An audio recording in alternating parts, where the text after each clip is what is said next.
Hello guys and welcome to new video. आज चाहिँ भिडियोमा हामी हेर्न जाँदैछौँ old Free Fire season 1 elite pass हेर्न छ। ओ भी क्या दिन थे यो हेरौँ है त guys.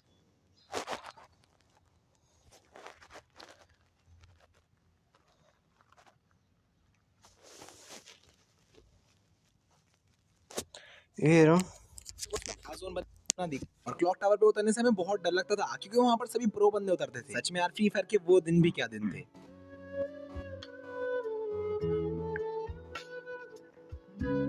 So hi what's up guys, welcome back to in the video. तो गाइस आज की इस वीडियो के अंदर मैं आपको हमारे फ्री फायर की कुछ ओल्ड मेमोरीज याद दिलाने वाला हूं। और आज की वीडियो आप लोगों के लिए इमोशनल भी हो सकती है क्योंकि गाइस आज आपको आपकी सारी फ्री फायर की पुरानी मेमोरीज याद आने वाली है। जब आप लोगों ने फ्री फायर को नया नया डाउनलोड करा था तब आपके साथ फ्री फायर में क्या क्या हुआ था और आपकी फ्री फायर में क्या क्या मेमोरीज थी। और जितने भी न्यू प्लेयर्स इस वीडियो को देख रहे हैं आप लोग भी वीडियो को जरूर एंड तक देखना ताकि आपको भी पता चले कि हमारा पुराना फ्री फायर कैसा था। क्योंकि अभी जैसा फ्री फायर है ना, हमारा पुराना फ्री फायर वैसा बिल्कुल भी नहीं था। पुराना जो फ्री फायर था वो इससे बहुत अलग था और बहुत अच्छा था। तो गाइस क्या आप लोगों को फ्री फायर के वो दिन याद हैं जब हम लोग गेम को बस एंजॉयमेंट के लिए खेलते थे और अगर हमें गेम खेलने को कोई मना ना करे तो हम लोग दिन भर भी गेम खेलते रहते थे। क्योंकि उस टाइम पर हम लोग अपने दोस्तों के साथ गेम खेलते थे, हम लोग आराम से रैंक पुश करते थे और रैंक गेम में बहुत ही मजे करते थे। जिस टाइम पर लॉकडाउन चल रहा था उस यसमा चाहिँ तपाईँलाई भन्यो म चाहिँ ओल्ड फ्री फायर प्लेयर होइन, त्यही नै मलाई ओल्ड फ्री फायर चाहिँ मनपर्छ। म चाहिँ लगभग 1 वर्ष पो होला खेलेको, धेरै भएको छैन होइन। त्यही नै मलाई ओल्ड फ्री फायर चाहिँ मनपर्छ।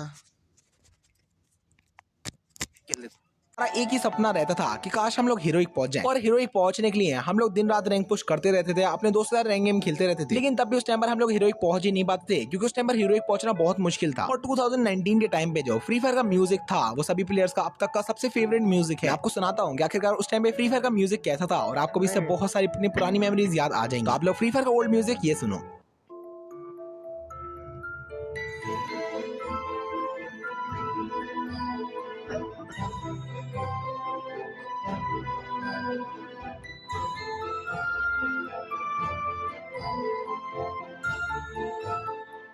तो गाइस फ्री फायर का ये वाला म्यूजिक अगर कोई भी पुराना प्लेयर सुनता है ना, सुन्नु म्युजिक थियो नि पहिला, अहिलेको चाहिँ के म्युजिक पर्छ के म्युजिक पर्छ होइन। अहिले चाहिँ सायद त्यो आएको थियो, एकचोटि आएको थियो गाइज होइन। अहिले चाहिँ अघि हेर्न थाहा होइन, आएको थियो क्या एकचोटि गाइज। तो उसको अपने फ्री फायर की सारी पुरानी यादें याद आ जाती हैं कि कैसे वो गेम खेला करता था, उस टाइम पर गेम में कितना मजा आया करता था और हमारा पुराना फ्री फायर कितना अच्छा था। और गाइस क्या आपको फ्री फायर के वो दिन याद हैं जब हमें फ्री फायर में किसी भी कस्टम और गिल्ड के बारे में नहीं पता था। हमें ये भी नहीं पता था कि गिल्ड को बनाते कैसे हैं और फ्री फायर में जो कस्टम है वो मिलता कहाँ से। मुझे आज भी याद है, मेरे क्लास में मेरा एक दोस्त था जिसने सबसे पहली बार मुझे गिल्ड के बारे में बताया था और उसने मुझे ये भी बताया था कि गिल्ड के अंदर से हमें कस्टम मिलते हैं जिसकी मदद से हम लोग अपने दोस्तों से वर्सेस कर सकते हैं और उनके अगेंस्ट में खेल सकते हैं। और गिल्ड के बारे में पता चलने के बाद जितने भी दोस्त होते थे वो या तो अपना खुद का गिल्ड बनाते थे या फिर सेम गिल्ड में रहते थे। और क्या आपको फ्री फायर की वो लॉबी याद है जिस लॉबी में ट्रेन होती थी, हम लोग फुटबॉल बन जाया करते थे या फिर पूरी लॉबी में वो जो जिप लाइन होती है उसके ऊपर कूदते रहते थे। फ्री फायर के अब तक के हर एक प्लेयर की फेवरेट लॉबी है ये ट्रेन वाली लॉबी, जिसके अंदर हमें ट्रेन दिखती थी और ये ट्रेन पूरी लॉबी के चक्कर काटती थी और हम लोग इसके अंदर या तो बैठ जाया करते थे या फिर इसके आगे जाकर इससे टक्कर खाते थे, जिसके बाद में हमारा जो कैरेक्टर है वो दूर उड़ के जाता था। लेकिन ये करने में हमें मजा बहुत आता था। उस टाइम पे हमें फ्री फायर के अंदर बस कुछ ही लोकेशन के बारे में पता होता था, जैसे की पीक, फैक्ट्री और क्लॉक टावर, जिनमें से हमारी सबसे ज्यादा फेवरेट जगह होती थी फैक्ट्री और क्लॉक टावर। उस टाइम पे फ्री फायर में ज्यादातर बंदे फैक्ट्री पर उतरा करते थे और वहां पर हम लोग फिस्ट फाइट करते थे। और सच में उस टाइम पे फैक्ट्री की फिस्ट फाइट में ना मजा अलग ही आता था। और उस टाइम पर हमारा बस एक ही सपना रहता था कि काश फैक्ट्री के ऊपर लास्ट जोन बन जाए और हम लोग उस पर अपनी रैंक पुश कर दें। और ऐसा हमारे साथ बहुत बार होता भी था क्योंकि फैक्ट्री पर उस टाइम पर लास्ट जोन बनता था तो हम लोग फैक्ट्री के ऊपर ही रहते थे और उस टाइम पर हम लोग जोन से एलिमिनेट हो जाया करते थे लेकिन फैक्ट्री के नीचे नहीं उतरते थे क्योंकि उस टाइम पर फैक्ट्री से नीचे कूदने के बाद हमारी बस 10 हेल्थ बचती थी। तो जैसे हम लोग फैक्ट्री से नीचे कूद जाया करते थे तो हम लोग जल्दी से मेडिकेट ढूंढने में लग जाया करते थे कि सामने से कोई एनिमी ना आ जाए, क्योंकि उस टाइम पर अगर उसने एक भी गोली चलाई तो वहीं पर खेल खत्म। और उस टाइम पे हम लोग पीक या फिर क्लॉक टावर पे तो बिल्कुल भी नहीं उतरते थे क्योंकि उस टाइम पर हर एक प्रो बंदा क्लॉक टावर या फिर पीक पे उतरता था। हमारी रैंक माइनस नहीं हो जाए इसलिए हम लोग पीक या फिर क्लॉक टावर पर कभी उतरते ही नहीं थे। चाहिँ धेरै साथीहरू चाहिँ पहिलाकोदेखि नै खेल्छ होइन। अब म चाहिँ त्यसको नाम त्यो होइन, सन्जय सागर यस्तो यस्तोहरू चाहिँ होइन, त्यो पहिलादेखि नै हो। तर 2017देखिको चाहिँ होइन होइन। धेरै साथीहरू चाहिँ पहिला फ्री फायर खेल्थ्यो, पहिलादेखिकै खेल्थ्यो होइन। ट्रेनिङको भिडियोहरू नै थियो त्यो बेला चाहिँ होइन। सो म चाहिँ होइन गाइस पुरानो प्लेयर, यति चाहिँ भनिदिउँ।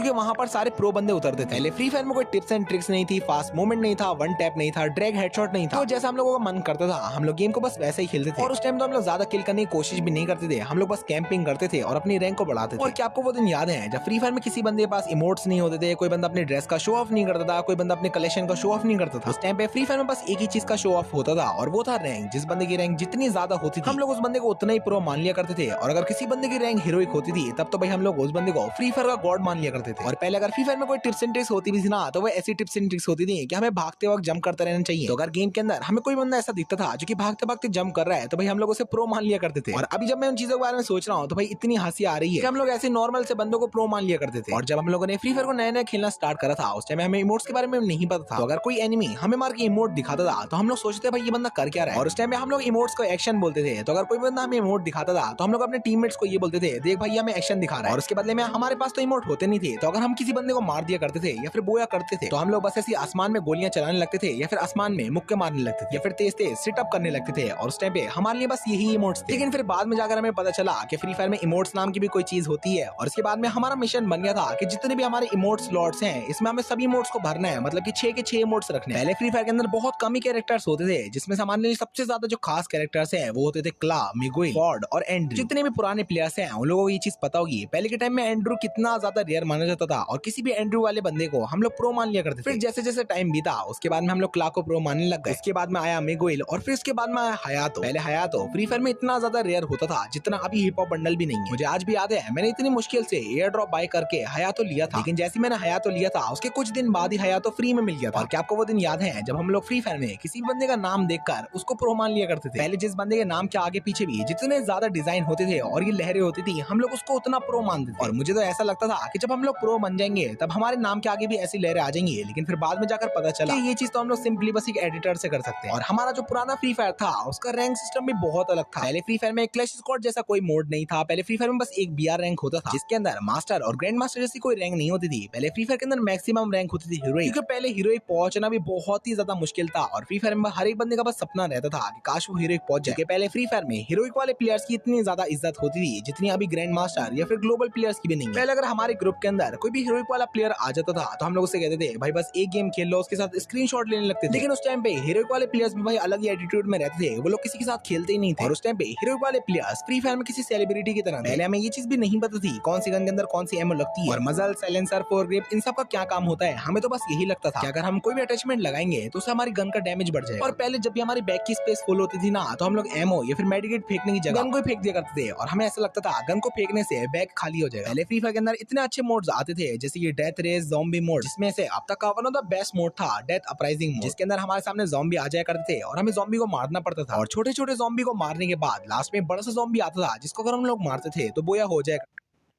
गाइस तपाईँलाई चाहिँ म भन्छु यो जम्बिज मोड चाहिँ कल अफ ड्युटीमा हुन्छ। यो चाहिँ मैले खेलेको थिएँ एकचोटि होइन, साथीसँग खेलेको थिएँ कल अफ ड्युटीमा होइन। जम्बिज मोड चाहिँ हुन्छ एउटा लास्टमा ठुलो जम्बिज आउँछ होइन, त्यसलाई चाहिँ सबै मिलेर मार्नुपर्छ अनि चाहिँ भिक्ट्री हुन्छ, बोया हुँदैन त्यसमा चाहिँ होइन। तपाईँलाई भनिदिउँ कल अफ ड्युटीमा चाहिँ यो जम्बिज मोड छ होइन।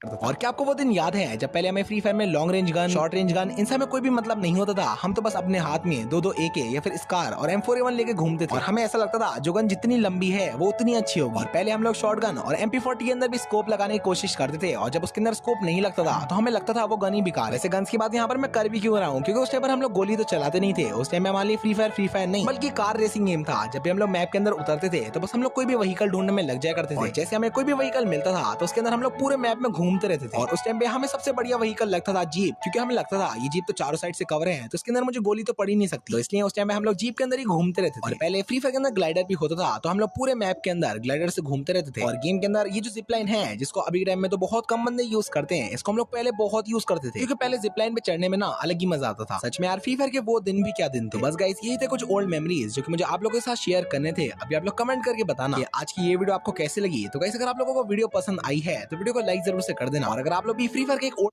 आजको लागि यति नै होइन।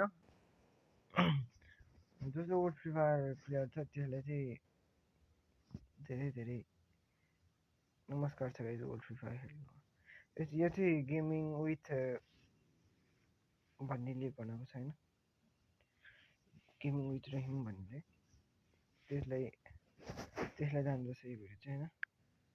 गाइज आजको लागि यति नै होइन। जो जो ओल्ड फ्री फायर प्लेयर छ त्यसलाई चाहिँ त्यो चाहिँ कमेन्टमा ओल्ड फ्री फायर प्लेयर भनेर लेखिदिनु होला होइन। अब भ्युज त आउँदैन यसमा, 1-2 भ्यू आउला होइन, जे भयो भने लेखिदिनु होला। इनसम्म हेरिदिनु होला गाइज। आजको लागि यति नै। लाइक, सेयर, सब्सक्राइब गरिदिनु होला। By by guys.